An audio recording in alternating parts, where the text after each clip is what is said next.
নমস্কার বন্ধুরা, আজ বিকেল 4টে থেকে জেআরডি টাটা কমপ্লেক্স স্টেডিয়ামে ডুরান্ড কাপের কোয়ার্টার ফাইনাল ম্যাচে মুখোমুখি হয়েছিল মোহনবাগান ভার্সেস পাঞ্জাব এফসি। আজ পাঞ্জাব এফসি তারা নিজেদের বেস্ট প্লেইং 11 মাঠে নামালেও মোহনবাগান কোচ মলিনা শেখ কেমন প্লেইং 11 মাঠে নামিয়েছিল সেটা কিন্তু বোঝা খুবই মুশকিল ছিল সকলের জন্যই। কারণ আজকের এই গুরুত্বপূর্ণ ম্যাচে বা মাস্ট উইন ম্যাচে ডিমিত্রি পেট্রাটস, জেসন কামিংসদের বেঞ্চে রেখেই দল নামায় কিন্তু কোচ মলিনা। তবে আজকের ডিফেন্স লাইনে দিবেন্দু বিশ্বাসকে দেখে কিন্তু বেশ ভালো লাগলো। আর অ্যালবার্টো রড্রিগেজের বিষয় নিয়ে যেমনটা জানা গেছে, অ্যালবার্টো রড্রিগেজ সে নিজেই কোচকে জানিয়েছে সে খেলার জন্য পুরোপুরি ফিট। তো সেই কারণেই অ্যালবার্টো রড্রিগেজকে আজ প্রথম একাদশে রাখে কোচ মলিনা। তো যে খেলার শুরুর থেকেই দুটি দলই বেশ হাই প্রেসিং ফুটবল খেলে। খেলার শুরুর দিকে 16 মিনিটের মাথায় অ্যালবার্টো রড্রিগেজ সে বক্সের মধ্যে ভিনিত রায়কে একটা ট্যাকেল করে, আর ওই ফাউলটা ম্যাচ রেফারি পেনাল্টি দেয় পাঞ্জাব এফসির তরফে। তবে বিষয়টা পেনাল্টি দেওয়ার মতন কতটা ঘটনা ঘটেছিল সেই নিয়ে কিন্তু যথেষ্ট সংশয় ছিল। তো যে খেলার 17 মিনিটের মাথায় লুকা ম্যাজিয়ান পেনাল্টি থেকে গোল করে পাঞ্জাব এফসির হয়ে। তো এরপর মোহনবাগান তারা কিন্তু গোল পরিশোধ করার জন্য নিজেদের আক্রমণের ঝাঁজটাকে কিন্তু আরও বাড়িয়ে তোলে, যার ফলে খেলার 21 মিনিটের মাথায় লিস্টন কোলাসোসের দুর্দান্ত একটা শট নেয় পাঞ্জাব এফসির গোল পোস্টের দিকে। তবে বলটা একদম বার পোস্টের সাইড দিয়ে কিন্তু বেরিয়ে যায়। এরপর সাহাল আব্দুল সামাদের কাছেও দুর্দান্ত একটা সুযোগ আসে গোল করার। তবে সাহাল বক্সের মধ্যে সেটা নিজেই শট না নিয়ে সে বক্সের মধ্যে বলটা মাইনাস করে, যার ফলে বলাই যায় সাহাল কিন্তু একটা নিশ্চিত গোলের সুযোগ সে মিস করেছে।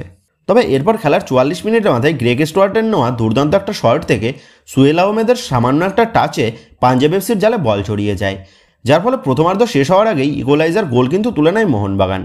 আর এইভাবেই প্রথমার্ধের শেষে এক ফলাফলে দুই দলই কিন্তু ড্রেসিং রুমে ফেরে। তো আজ প্রথমার্ধে মোহনবাগানের খেলা কিন্তু বেশ ক্যাজুয়ালভাবে লাগছিল।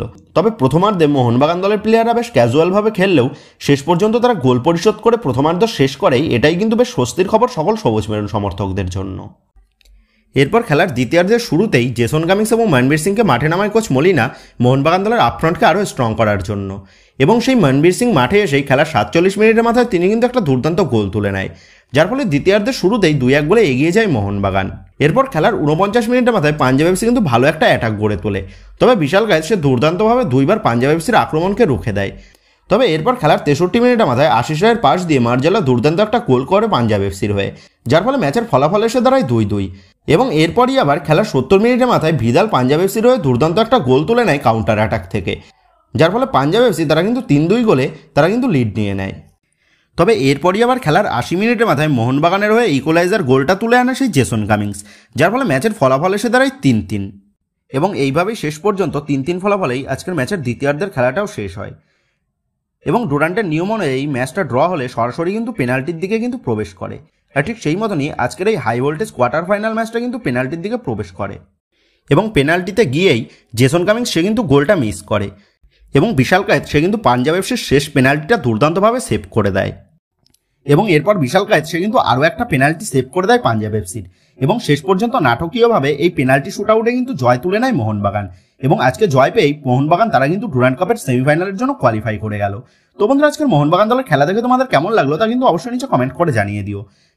তো বন্ধুরা, এই ভিডিওটা এটুকুই ছিল। তো আসি বন্ধুরা, দেখা হচ্ছে পরের ভিডিওতে।